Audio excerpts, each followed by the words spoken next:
chatting about life. General education and the role of writing. My name is Jackie Kaysen, as you guys know. I've introduced myself before, and I'm the competition coordinator in the Department of English. It's my pleasure to be here with all of you. This is our 4th episode in the series of What Writing Does. And what has motivated us is an article by Michael Carter, which was written, and he examined these meta-disciplines and meta-genres and underscored the notion that we don't really think about writing as being good writing for all occasions, but instead writing is situated in different communities of practice. And today what we have is we have some members of what we would call maybe performance disciplines, people who use writing or speaking to engage communities and audiences. So I want to introduce Paula Bancaro she's the chair of the Department of Journalism and Public Communications. Did I get the title right? No, it's Journalism and Communication. Journalism and Communications, not the... Yeah.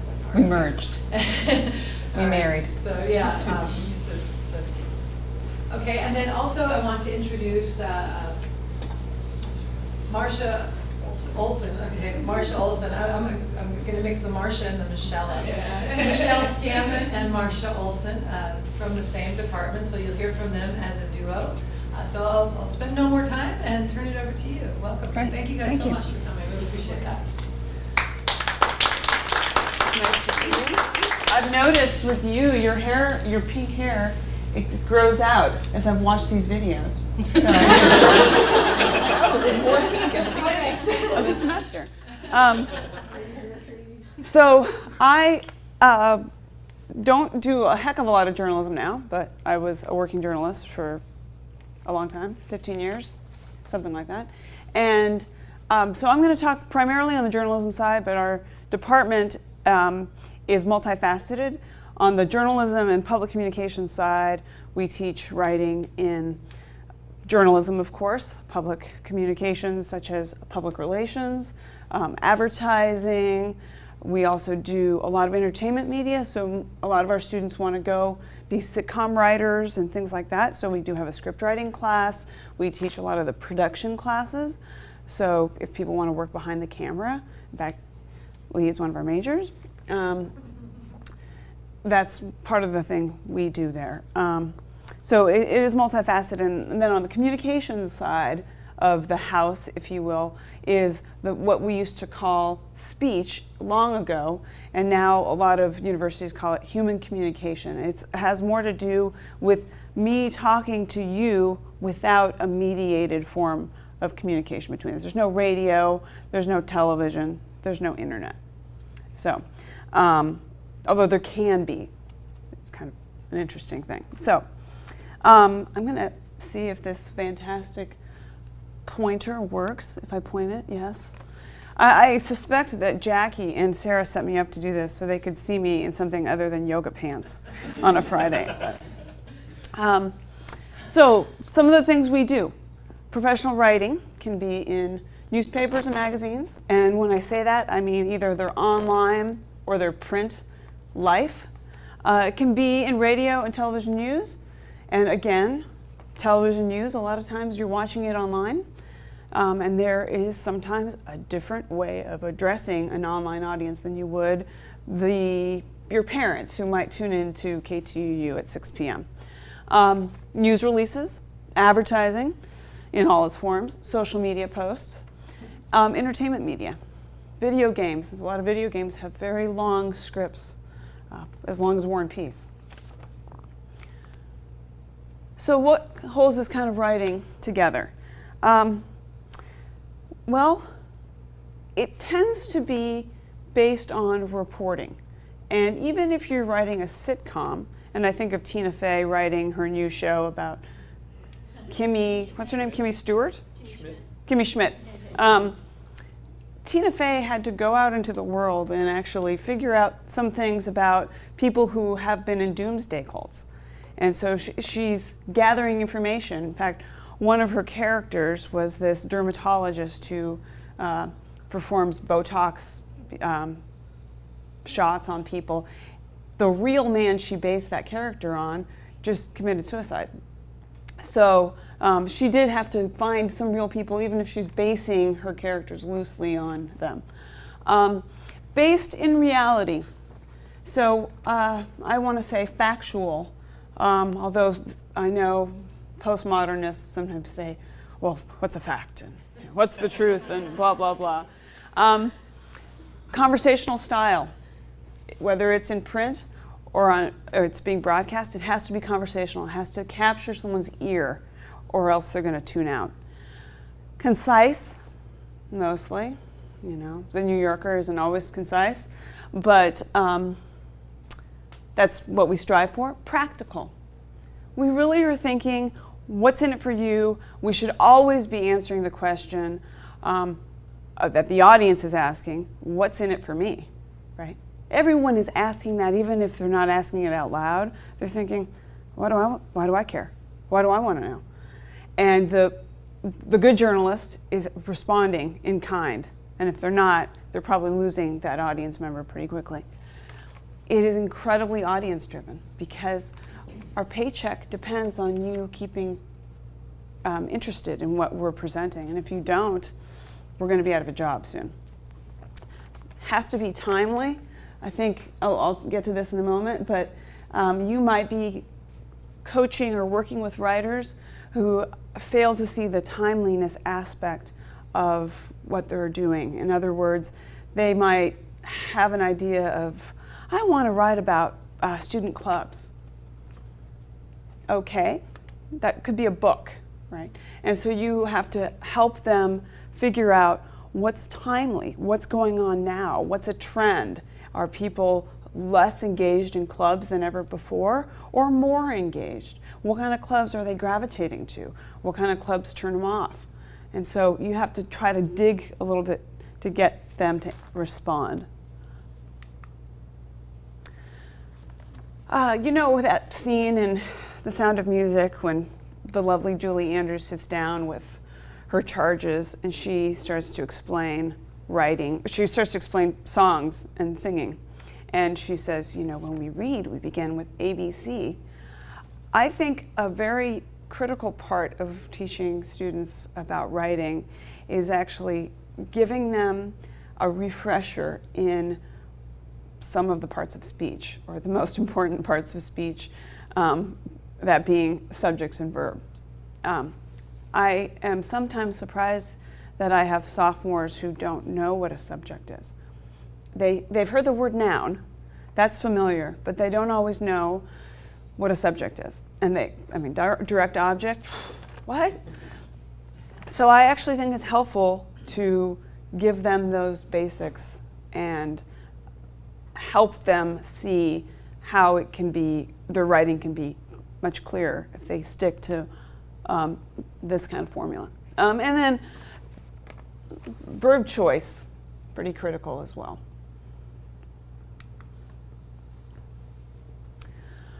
The role of objectivity.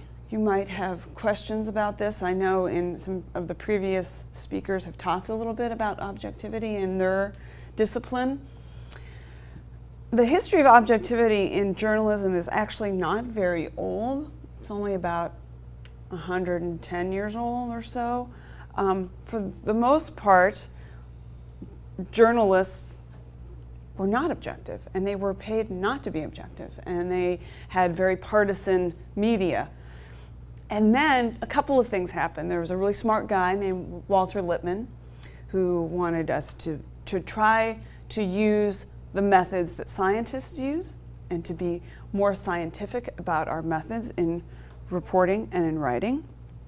So it was partly that sort of academic person who was pushing the field in that direction. And then advertisers were saying, hey, you know what? We could sell a lot more of these newspapers if we didn't just cater to Republican white men over the age of 50. We could sell more gadgets. We could sell pantyhose to women who, you know, buy pantyhose. Wouldn't that be neat? And so objectivity is partly a market-driven force in journalism. Where is it today? Well, you can get all kinds of media, right? You can get any kind of, most perspectives that you want if you're looking for them.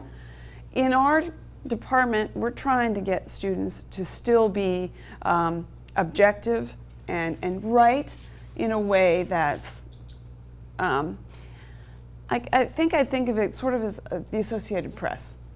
Not necessarily with that lack of stylistic flair, but definitely in terms of down the middle.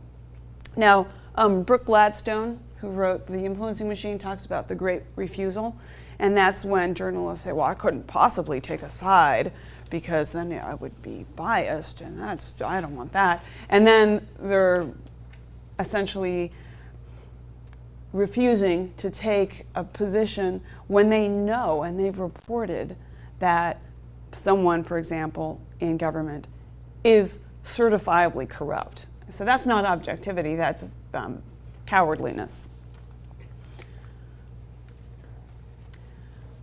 Again, subject verb, if you want students to try to figure out what their story is about, have them write a headline. And a headline really only needs to be 2 words. Subject, verb, right? Everest conquered. Pretty clear. I worked with a broadcast journalist for a while, and he said, if a student can't tell me or a reporter can't tell me what his story is, or her story is, in 3 words, they don't know their focus. And so he said, subject, verb, and maybe a direct object. And if they can't get there, keep pushing them, keep having them hone it. And that's so true with broadcast because you might have 30 seconds. Maybe if you're in the lap of luxury, you have, a minute, 30 seconds.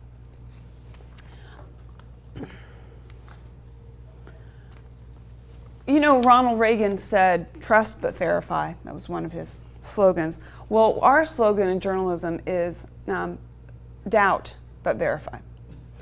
So really the core of journalism is reporting.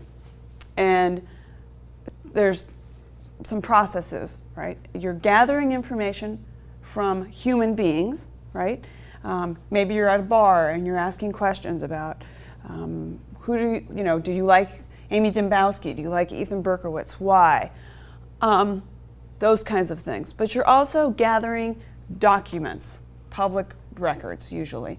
There was a good map yesterday showing the dividing line in Anchorage of how people voted, and it's pretty stark that people like south of Northern Lights, boom, almost all of them voted, or the precincts voted for Berkowitz. And in the Eagle River region, it's almost entirely red in voting for Dembowski. So that's a document, but then you have to go and ask people, why is that? Why is South Anchorage, which is relatively Republican, why did most of the precincts vote for Berkowitz? So you have to ask those questions. The message is almost always written no matter what form it's going to be delivered in. It's usually written first. And the only exception really is extemporaneous reporting, which actually the communication side has borne fruit on the journalism side. Edward R. Murrow, who was known for reporting from the rooftops of London buildings during World War II, was doing a lot of his reporting extemporaneously, and he was a student of communication, of rhetoric. But that's very unusual. Almost always a journalist is writing after reporting, even if it's very brief, before he has to get it on air. And then, gosh, I almost screamed when I saw that Bill Myers, I saw, most of these videos, that Bill Myers of History said there's multiple interpretations of an event, and I was like, that's my line. And he even used the car crash analogy, that if there's a car crash, you all come in with different perspectives. I'm going to go have a talking to. But that is absolutely true. There is there is one truth, and maybe if there's a supreme being, she knows what it is, right? But, or he, or it, maybe it's an alien. The rest of us can only do what we can do as humans. We're flawed, we're messed up, we're gonna see things, I see Jackie, but maybe I'm seeing her through the lens of this young man in the red jacket, and I think that Jackie has blue pants on. And then I realize, oh, no, they were pink. But then my scientist husband would be like, they were only pink in your eyes, and then really mess with me, right? So, but when you're helping journalism mass comm students, you want to help them try to get at what was as verifiable as possible at that moment. Was it really Northern Lights and Benson Boulevard? Can't be, because they only really intersect in one place where that Denny's is. You know, where high school students in Anchorage apparently call it the crotch. You know that area? Okay. So, but you want to make sure, oh, you mean that was A Street and Northern Lights Boulevard where the accident was. Okay, because you're talking about the Tesoro there. Yeah, and there's a Taco King. Okay, now you get it, right? With the tornado, one scientist might say it's a F5 on the Fujita scale, and another might say it's an F4. But there's no doubt, there's no trailer left, and the storm came through that area. Give it to me straight. So this is kind of, again, about objectivity.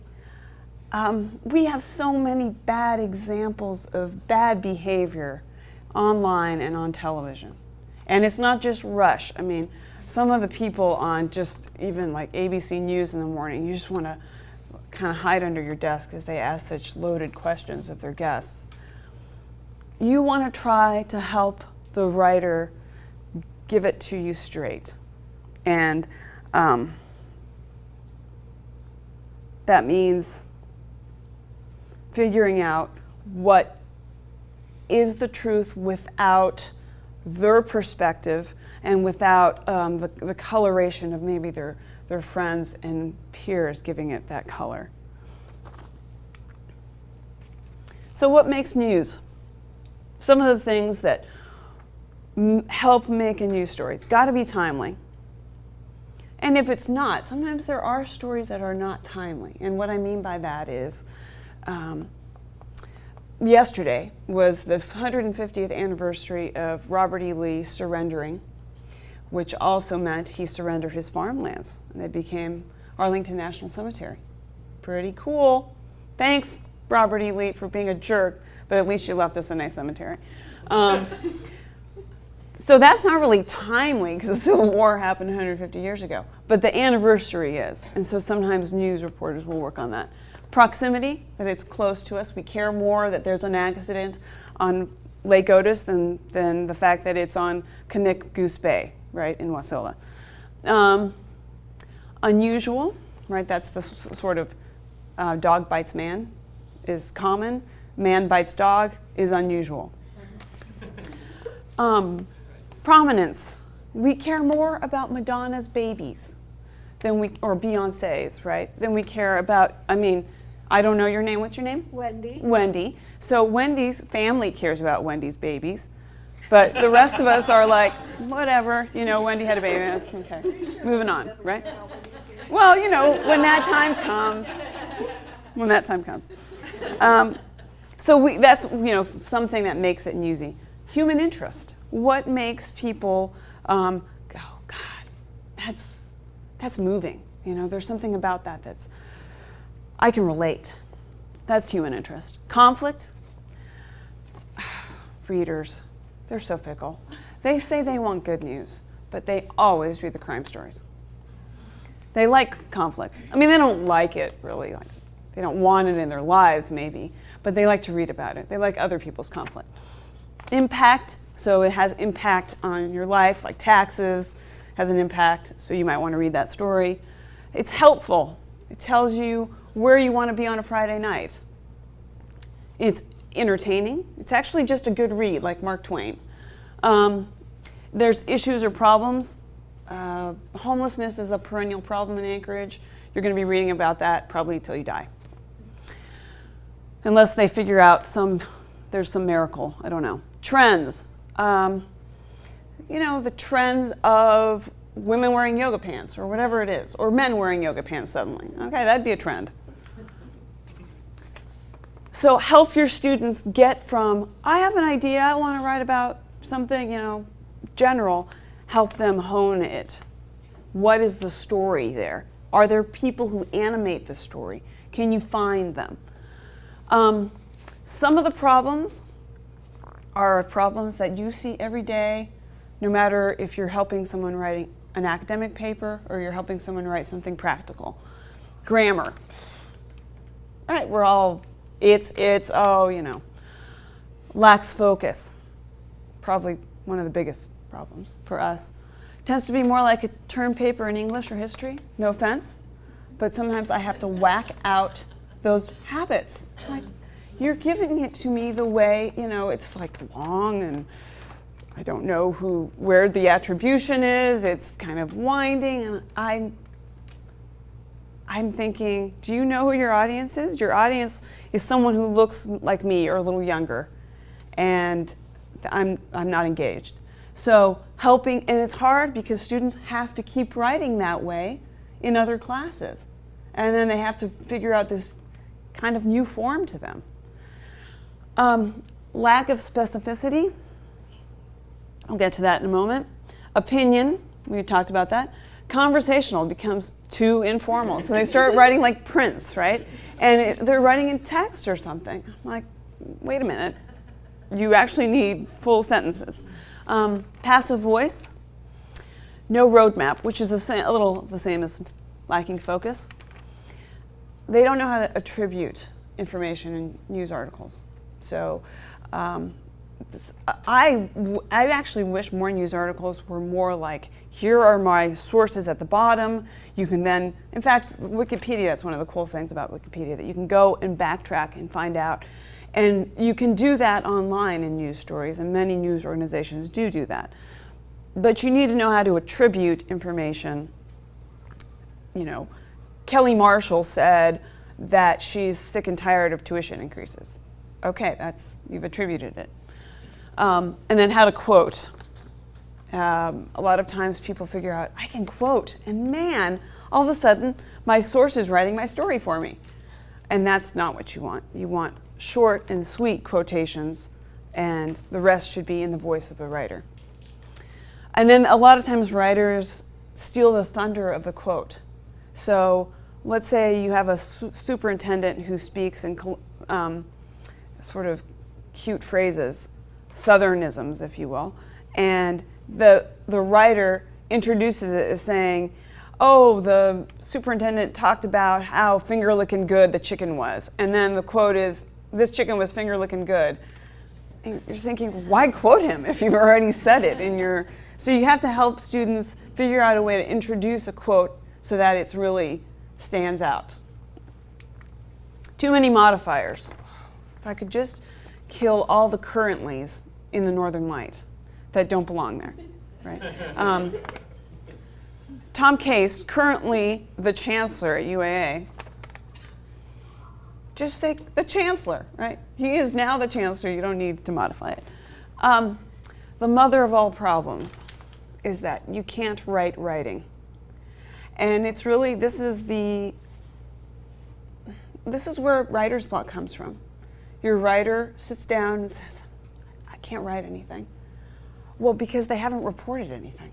Or what they've reported is so scant and so superficial that they have nothing to write. So I worked with a woman who had this ginormous, she was about 5 feet, and she had this bag that probably weighed 40% of her body weight. And it was filled with documents and all this crap. But what it wasn't crap, it was her reporting. And she was really good at casting off stuff she didn't need, but she had done 150% more research than she needed to. And so writing came easily for her because she already did the reporting. And so sometimes you're sitting there with a student and they're suffering because they really haven't done enough research. And I think that's probably true in academic writing as well. So helping them understand you can't write writing. Focus. I was going to say something really intelligent about focus. We call the focus in journalism usually something, it has lots of names, but we call it the nut graph a lot of times. In other words, it's the story in a nutshell. Sometimes people call it the billboard statement or the focus graph, or I don't know. They have lots of things. Ask the writer, what is the story about? Have that conversation. Or what's the paper about? What is the most important information? What is the point of the story? The lead in journalism tells the reader what the story is about, but it doesn't tell them everything, or at least usually it doesn't if it's the kind of lead that's teasing into the story. Right? It should be a teaser or a foreshadowing of what will come in the story. And no matter what kind of lead the writer uses, you must try to help him or her back it up with information that substantiates it. And that is true in academic writing. Right? If you have a premise, you have a focus statement, you have to make sure everything is related to that focus. If you haven't gotten the material for your lead, you probably have the wrong lead. Renowned writing coach Don Fry writes his leads last. So he writes the nut graph first. And in fact, a lot of students do this, which I understand why. They do their research, then they don't write anything. They leave it for 10 days, then they don't remember what they saw in that material. So I try to tell students, as soon as you've done your reporting, if you're in your car, sit down and write your nut graph. You probably have a better idea at that point. You're going to see the story better when it's fresh than 10 days later. So try to help them imagine their story as they're reporting it, as they're gathering the information. He asks himself, what is the story about? And he also, Don Fry does, any information that doesn't relate to that point doesn't get included in the story. And that means sometimes for a journalist, you can have a sidebar. You could have a story about yoga pants, but it's actually about yoga pants for kids. And that's the sidebar. But the real story is about how yoga pants have invaded our society or something. Then he gets to the ending. Then he writes the lead. Then he revises. I do things a little differently. Usually I write 5 or so leads, and then I pick which one I like the best. So I actually do some, just to get the story going, I tend to sort of, write, erase, at least for the start.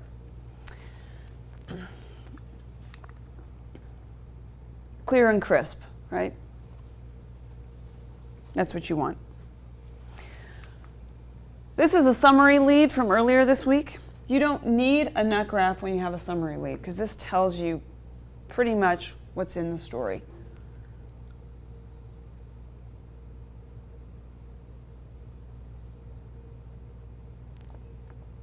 Right? Another kind of lead could be, he still showed no emotion. And then you get to the information about how the jury found him guilty on 30 counts. Focus. That's good focus in an advertisement. This is an old ad. Coca-Cola had a problem because people thought that they were using impure water, and of course Coke started as an impurity because it had Coke in it, literally, lines of Coke, kind of Coke. And so this says the proof of the purity is in the testing. And it's so clean, you can just get it out of your faucet. Wouldn't that be awesome if we had Coke coming out of our faucets? This is like a soda jerk, but the idea is the same. It's so clean. It's just like your faucet water, right? Fresh as sunlight, pure as sunlight. The ladder of abstraction. This is where you help students get to specificity. And when I look at my writing from college and even into grad school, I'm horrified at how lacking in specificity I had. But this helps.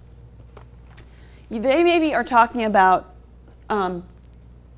something really big, an idea like liberty, right? Big issue. And they're talking about it in such abstract terms.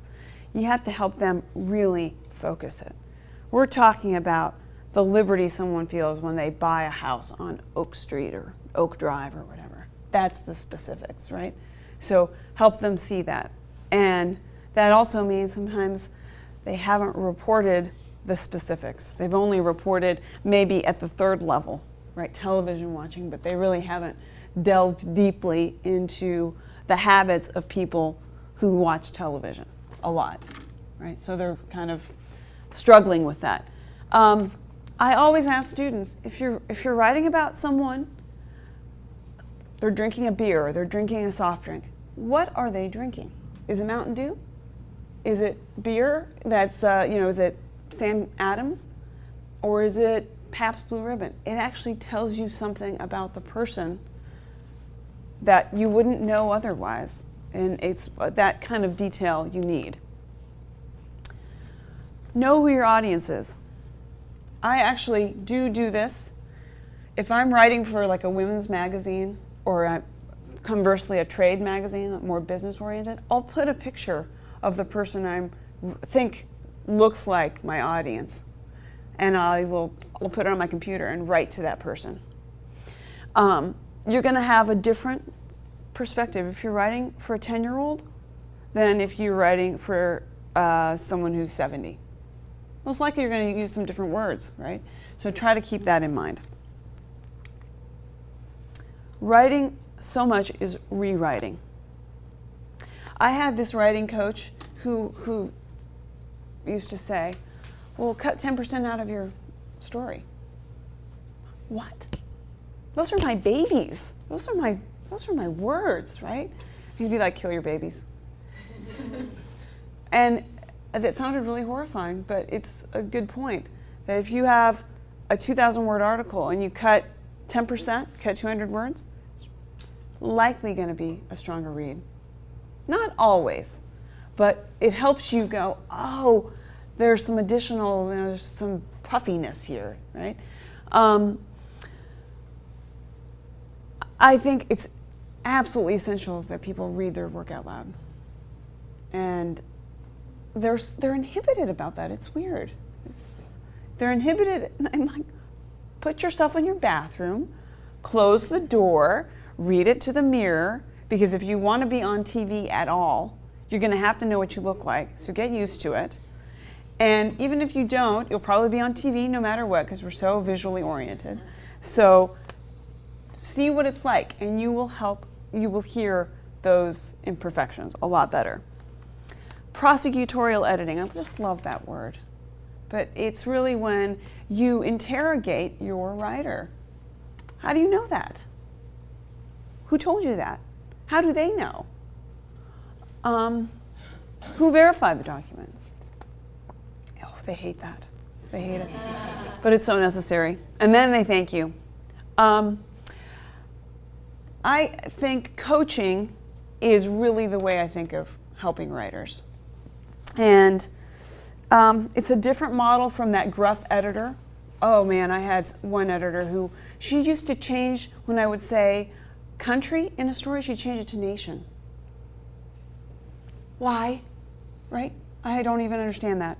And she would change things that she didn't explain. And so I really didn't learn a lot from her. It was really frustrating. Then I had a writing coach or an editor who would sit down with me. We're going to go through your story together. I don't like this paragraph. It doesn't make any sense to me. And then they don't give you suggestions, or they don't write it. They might give you a couple of suggestions, but then the writer writes it. Oh, I see. Yeah, that's not very clear. Let me go over that. Try to serve as a writing coach by anticipating the problems that writers have and offering solutions, and make them do drills. I mean, Pat Summitt, she got her team to do what she wanted because they were doing drills a lot of the times. Help your students do those.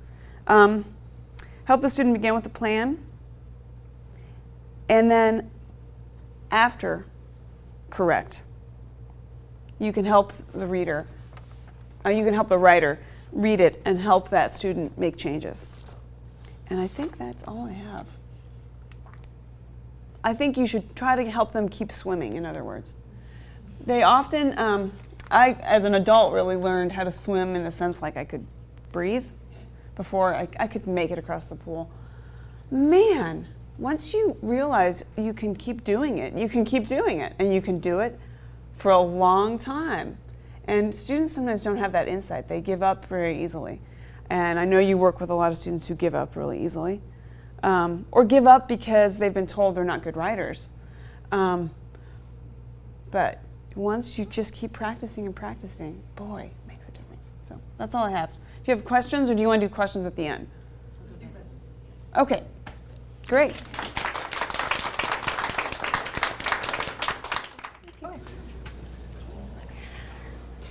I'm Michelle Skaman, and I teach COM 241 Public Speaking, and sometimes COM 111 Fundamentals of Oral Communication. I'm Marcia Olson. I primarily teach the COM 111 Fundamentals of Oral Communication. So we do public speaking, interpersonal communication, and small group communication. And it's a GER, so it's one of those classes where people grudgingly take it and they realize that they get a lot out of it, hopefully. And so primarily the students that you would be seeing from us that would be coming in will be doing things for public speaking. So a lot of outlining and note cards, and that was kind of our plan for today, was to talk a little bit about that. Although a lot of what Paula was talking about earlier relates really closely to public speaking, thinking about your audience and thinking about having a clear focus too. So Michelle's going to start with outlining. Okay. All right. So what does writing do for communication, particularly public speaking? Okay. So thinking about what does writing do for public speaking? So it helps with that process of translating the written to the oral. Okay, that two-dimensional piece of paper, how does it become oral? Okay, so we're going to talk about the structure and go through that process of how we might do that. Okay, what is that structure? What is that process? So let's start out actually with doing a bubble map. Before we even get to the information gathering part, let's start out with a bubble map. So I thought it was something we could do together. So let's do something that's relevant to all of us. Okay. UAA. Okay. So who would like to branch out? And so the idea here is we're brainstorming. We're going to branch out to get a clear focus, something that's more manageable. Okay, because if we start out with just something really broad like UAA, there's so many directions we could go. So let's reduce that. Okay, what are some things we can say about UAA? What direction could we go? Budget cuts. Okay, it's on people's minds, all right.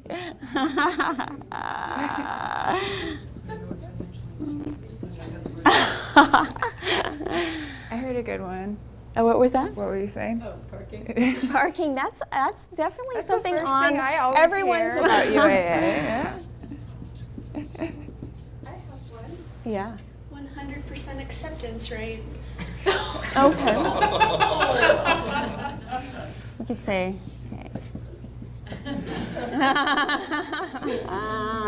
okay. We're just brainstorming, it's okay. We're gonna go in all kinds of directions. Okay, how about one more? All right, small class sizes. Okay. That's a main positive thing. When they happen. Yeah. Oh, I thought you guys were being positive about the parking. Yeah.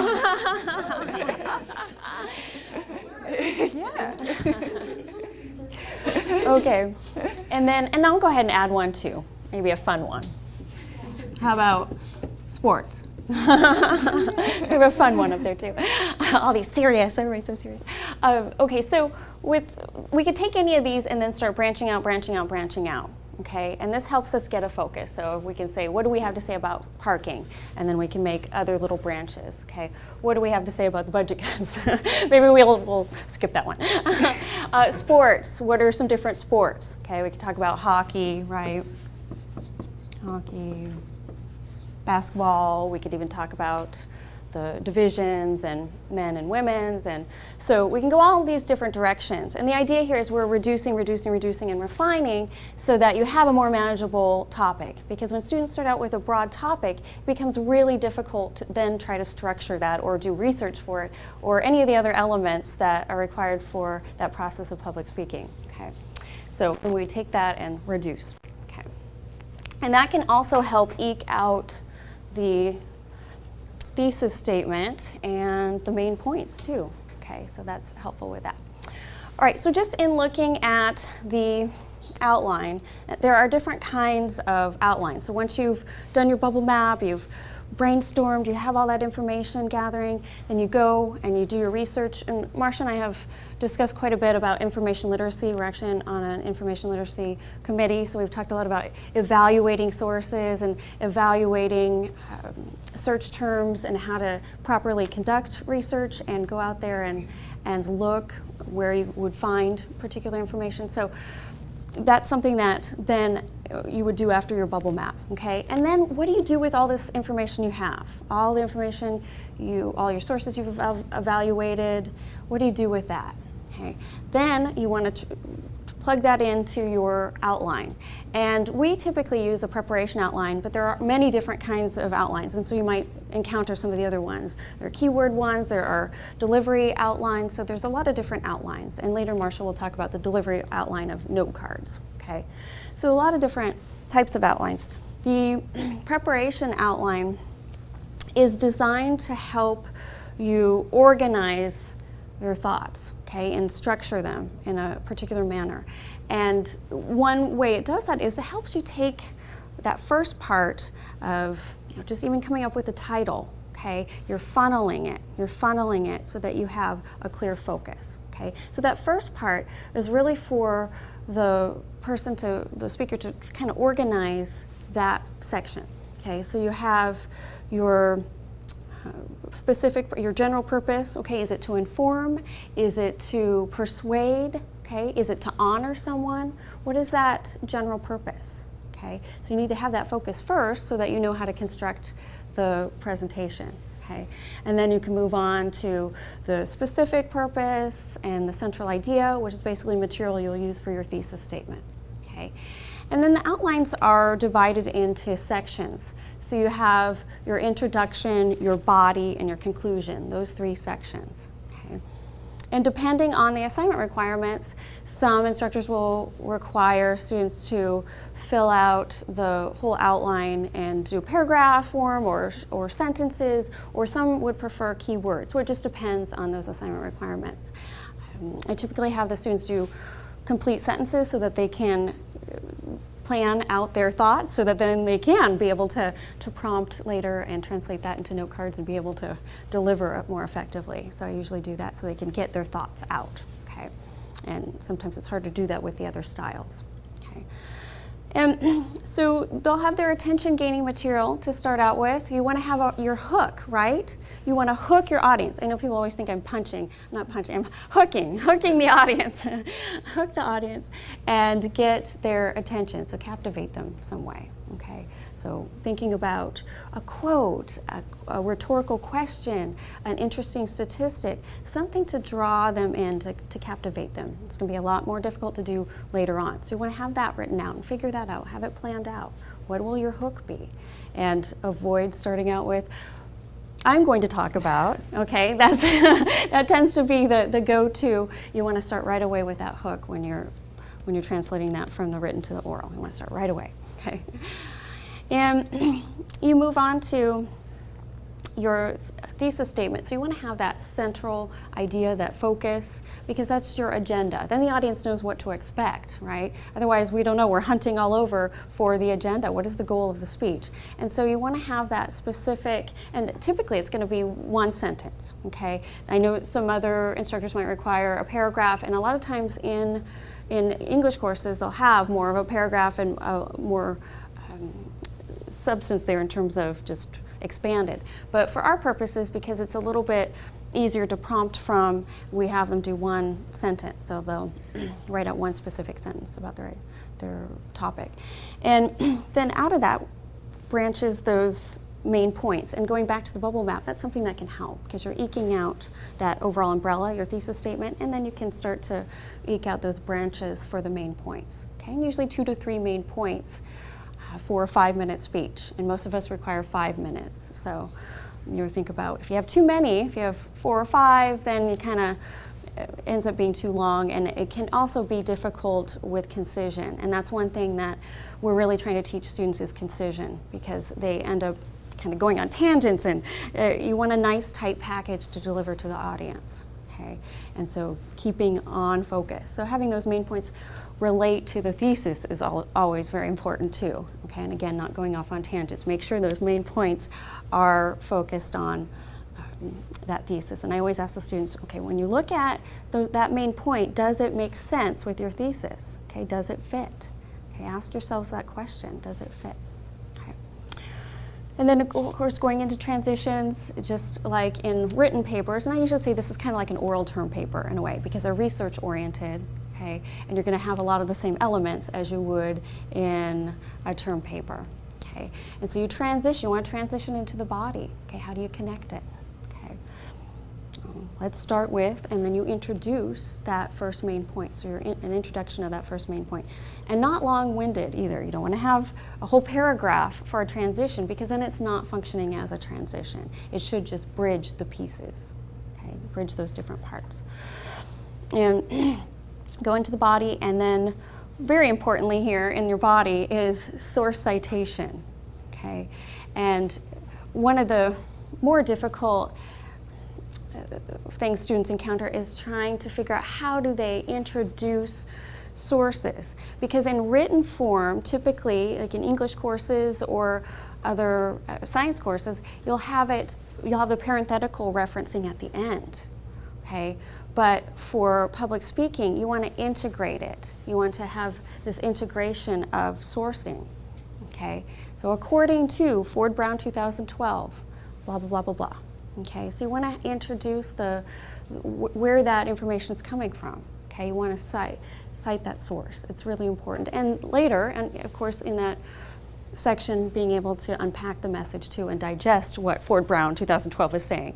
And Marcia and I were talking about earlier how often people want to just put in a source just to have it, because it sounds fancy. It does sound fancy to say Ford Brown 2012, but what does that mean? What is Ford Brown saying? Okay, so it has to be substance, okay? It has to have some kind of substance there, and being able to digest that and unpack it, right? Okay. And so then just going through each of those main points and making sure that's filled out, usually again complete sentences, and then in your conclusion restating it. So this is consistent with English courses where they're saying, tell them what you're going to tell them, and then tell them again. So there's that idea of previewing your main points, addressing them and expanding them in the body, and then restating them. So you see a lot of people nodding, so you've probably encountered that before, and that's the consistent part with the public speaking and the English courses, so one of them. Okay, so let's take a look then at what you do after you have your outline. Okay, you have your outline all together, then what do you do next? Okay, if you're doing a visual aid, okay, and there are some low-tech visual aids certainly, but many people want to do the PowerPoint. Okay, so what do we do with all of our information now that we have our outline and we want to go to a PowerPoint? Okay, or not go to it. There we go. Wow. I think it. We have anchored it. Oh. This is And what you do. sometimes technical difficulties happen in the middle of a presentation. Thank you. Okay. Runway. Oh, we'll start out with yep. Okay, so here Jane Doe did a presentation on flu vaccines. So she has her preparation outline all together, and we'll talk about note cards in a moment. But just as she's putting this together, how does she move that into a structure that's workable, okay, that will support her presentation, okay? And one of the issues with public speaking, with the oral, is just that the oral is ephemeral, right? So once you say it, it goes out there into the ether. So having structure, okay, that's congruent with what you're saying and consistent with your delivery is going to be really helpful for the audience. Okay, so here she took her outline, started out with her title page, okay, included her name and title of the presentation and her class and date, and then she moves on to the introduction.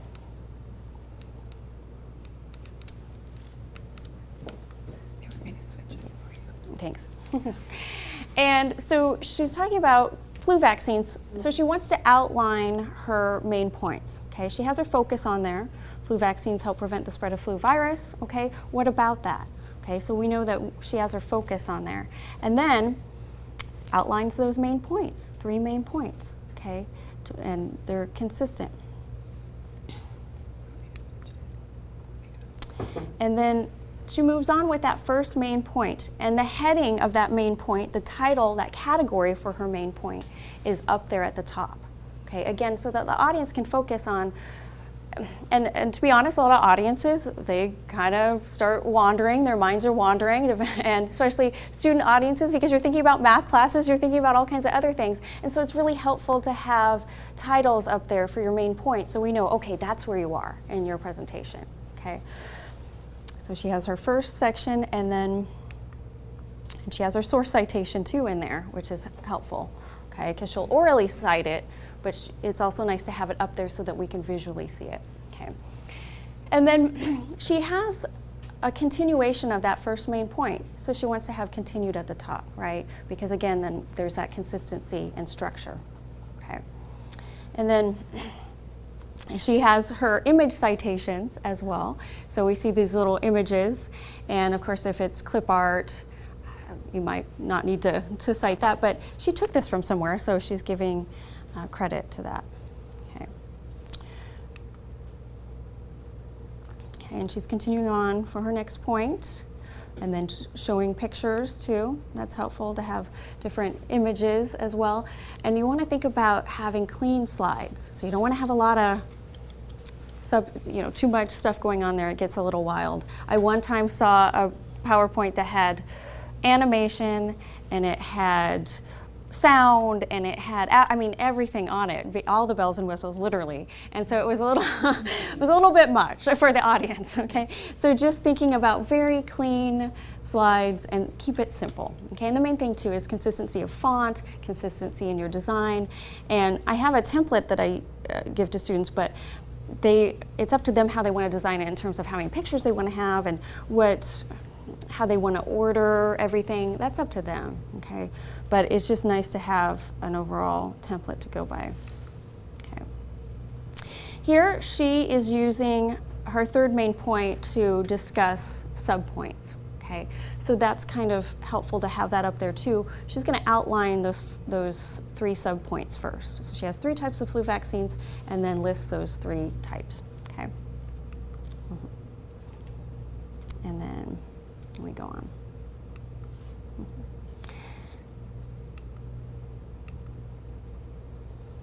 And now you know how vaccines work, et cetera, et cetera. So she's restating those, okay? So in her conclusion slide, so has that final slide, and then has a reference slide too, okay? Ideally, at a conference situation, you might have an outline that you'd hand out to the audience, okay? But you want to make sure to show that to them. Okay, so they know where they can do further research. Okay, so in terms of what writing does for this section, for public communication, for oral communication, is that it helps, again, with that translation, organizing ideas, helps with structure. And so Marsha will take over for note cards and tell us all about that. Okay, I can go real quick. I'll keep it short and sweet for you guys. I will be an ethical speaker and stay within my time limit. You guys have heard a lot about constructing the presentations and the writing involved with that, but the last part of this is the note cards, and that's what we would use to create the presentation in terms of what you're going to actually bring up here to use to speak with. And so the focus of these note cards is really helping the speaker out. So this is something that's purely for the speaker. The audience isn't going to see that. So a couple semesters ago, I had a student come up to me after her first speech, which is diagnostic. So it's not graded, it's just to kind of see where people are in terms of public speaking abilities. And she got done with the speech and she was like, oh, I did so horrible. I felt so discombobulated when I was up there, and it was run-on sentences and I didn't know what I was saying. And I said, okay, well, let's take a look at what you had up there with you. And this is what her note card looked like. This isn't exactly it, but it was pretty close. Can you read that? I can't read that. That would stress me out if I was holding that up there when I already had a lot of anxiety. So we took a look at that and I said, okay, you gotta set yourself up for success when you're preparing for a presentation. So with the outline you wanna then create note cards that are easy to use. So see how much clearer this is than all of that gibberish and the cursive writing and the scratch out? And it doesn't necessarily have to be typed. This could be handwritten, but you can see it's very clear what the main points are. We have underlinings, we have sources so that the speaker can make sure that they cite their sources orally as they speak. And then there's also some small notes about time limit as well. So make sure that you're checking time so that you are being an ethical speaker and not going over the time or under the time that's required. And then the last big thing up there we see is a number. So I've seen far too many people drop their note cards in the middle of a presentation and then they're all out of order. And it just adds to that anxiety that happens with public speaking. So making sure that they number them and that it's very clear what source goes with which point so that they can be good, credible presenters when they're constructing their note cards. And if you also notice up here, there's no full sentences. When you have a full sentence in front of you, you will read it. It's just the way our brains work. So to set yourself up for success as a speaker, you want to make sure that you do only have keywords and phrases up there, and it's something that you'll practice so that every time it might be a little bit different, but you're still getting the same idea across. Right? So those are the big keys with note cards. One last thing I wanted to mention. I don't know if you all can tell, but I sometimes have a lisp. And some of you might have similar vocal things that happen. And I've had students that have had that as well. So if that's the case, choose words and put them on your note card that are going to set you up for success. So the word breaths, I struggle with, as you can hear. So instead of saying take deep breaths, I would say breathe deeply.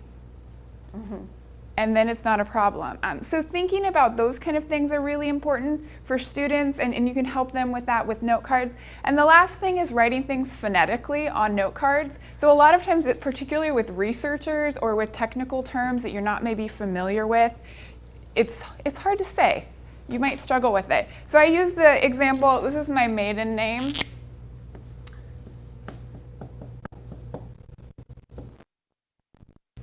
Want to take a shot? How to say that? Sure, that's how most people try to pronounce it. This is why I changed my name. It's pronounced Chirac. So if I was going to write this on my note cards, I would write it phonetically. So I'm setting myself up for success, and that's what I tell my students. Same thing with any sort of technical term. If it's something that has to be said no matter what, write it phonetically, set yourself up for success. So when you're thinking about note cards, and if you have students that are coming in here that needing help with note cards, those are really the key things that I would want you to help them with, is making sure that they're clear, there's no full sentences, with the exception of direct quotes. We don't want to mess up someone else's words. That citations are clearly stated on them, and that if the words are necessary and they're struggling with it, they're written phonetically in this case. Okay? All right. Any questions about anything that we've covered? So Eric, we've got 5 more minutes. You're Sure. good. So yeah, if you guys all even want to go up, I don't know, or just ask questions from just Marcia, however we want to do it. Come on up. We're going to join you up here. So I have a question with the communication classes, and I don't know if we see that many students come in for speech. Do you know communications? Yeah. So what do you think we could help them with the most, or what would you, if you sense an area that they have them struggle with the most with their writing and in preparation, what would that be, and how could we help them with that? Would you pinpoint for that? Is it the note cards, or is it not a focused presentation? What? The biggest problem that I see are thesis statements that aren't completely clear and main points that do not support the thesis statement. So we will see a thesis statement. For example, I had a student that wanted to give a speech about why high school students should be taught workplace safety protocol. But then he had a main point that was all about OSHA and the history of OSHA.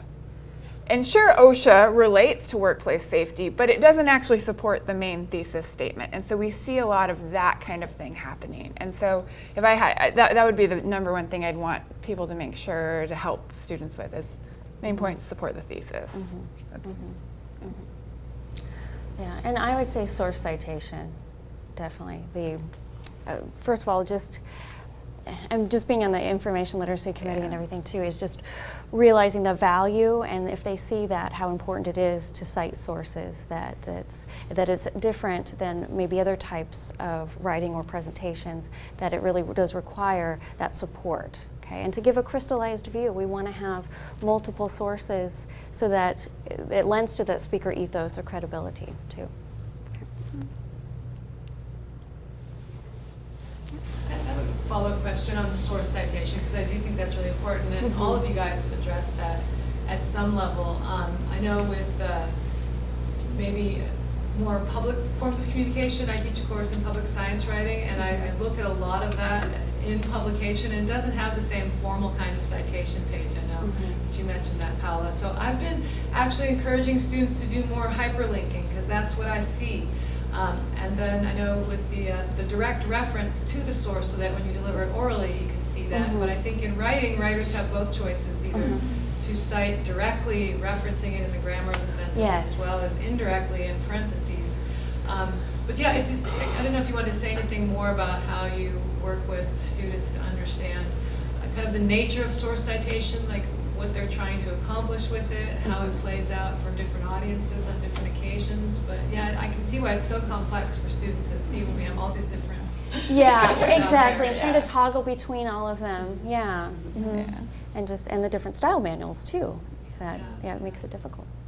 I guess the one thing I would say is that so many of our sources, at least in journalism, are man on the street. And so students sometimes are very lax about actually documenting that. And I say, did you get her phone number? I can't ask someone for her phone number. Well, you have to, because I call my student sources and I say, did you chat with so-and-so? So they have to have at least some level of documentation that conversation took place. And I don't do it with every student every day, but it's random enough that they know I'll call. Can we go back to the slide with the outline on it? I have a specific question about that. Sure. There's the first one. So we see this outline that you showed us a lot because your students bring them in with them. And then they're like, all right, I need to work on this one. And the question that we get a lot is more like, so in this section, you've got introduction and then point 1, point 2, and point 3. And my understanding of how a map works is the same one that we have in elementary school, where point 1 is now the same as body point 1. We're just expanding on it. And when I tell this to students, their response to me almost always is, but my teacher wants me to do something different.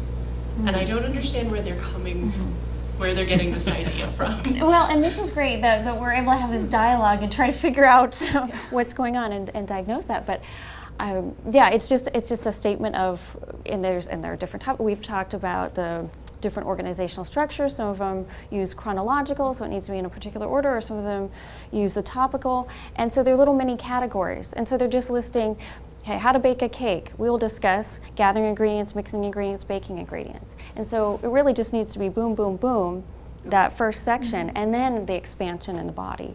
So that doesn't occur till later. And yeah, they tend to want to start right away with expanding it, but it's just a basic outline. It's almost like a mini outline for the audience because you're leaving this trail of breadcrumbs for them. Yeah, good question. Thanks. Yeah, you are right. It's good to know that they're thinking that, though. Yes. We might need to alter something. Yes. Continue with Q&A, but I think maybe you guys want to pull the mics at this point, and then let you guys pack up. They've got another event that they're going to, and I really, really appreciate everything you guys have done for the whole series. But we can continue with the Q&A. Thank you.